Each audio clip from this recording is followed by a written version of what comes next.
kurang lebih sekitar 5 triliun ya. Jadi ya perlu saya sampaikan bahwa untuk anak sekolah penyaluran terakhir tanggal 13 Maret. Nah kemudian untuk ibu hamil, ibu menyusui anak balita terakhir hari ini. Setelah itu kita akan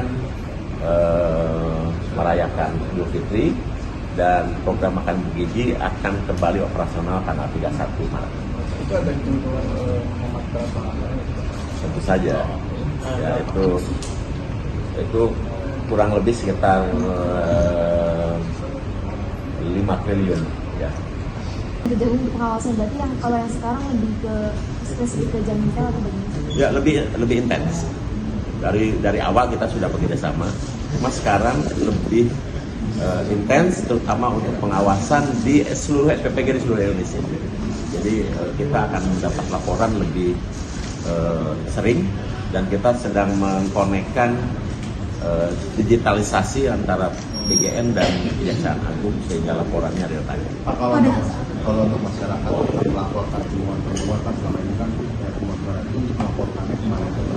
Ya, kami sudah memiliki laporan pengaduan yang disebut dengan Sahabat Gizi 127 ya, dan itu 24 jam dilayani baik melalui telepon, WA maupun email dan pasti ditindaklanjuti.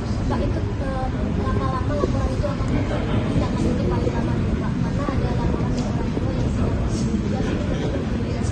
Ya tergantung masalahnya. Harusnya dalam waktu singkat sudah bisa dilakukan karena saya ada punya flowchartnya yang nanti saya bagikan lewat Bu Ida ya, bagaimana prosedur pengaduan dan tanggapannya. Pak, Ya. bisa ya Pak? Udah. Izin tanya terkait dengan wacana efisiensi anggaran Pak dari BGN sendiri, apakah juga dilibatkan dalam obrolan ini? Ya tentu saja. Kemarin kami ikut rapat di dalam harmonisasi anggaran menyikapi mekanisme atau fenomena yang berkembang di global ya, terutama terkait dengan energi dan efeknya terhadap ekonomi Indonesia, dan kita sedang melakukan juga hitungan-hitungan agar kita bisa ikut berkontribusi di dalam menyikapi krisis yang ada.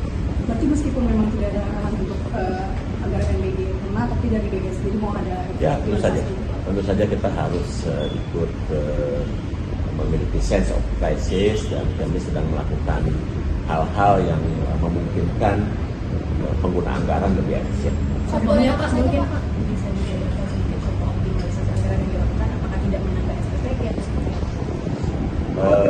Yang pertama tentu saja kita harus efektifkan anggaran yang ada agar tidak disalahgunakan. Yang pertama. Ya, yang kedua kita akan lakukan kegiatan-kegiatan yang lebih efektif dan mengurangi penggunaan anggaran.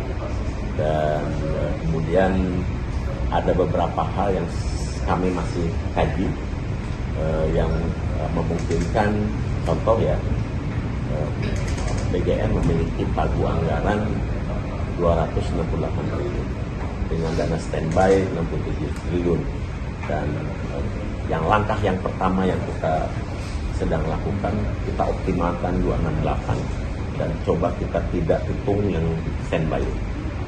Jadi kita akan efektifkan yang 268. Jadi 268 yang kita peroleh tersebut, kita juga sedang hitung berapa nanti maksimal yang bisa kita gunakan. Nanti setelah kita hitung, setelah kita laksanakan dengan beberapa hal yang perlu dilakukan terkait dengan efisiensi, nanti akan saya sampaikan. Pak, tadi juga dibahas soal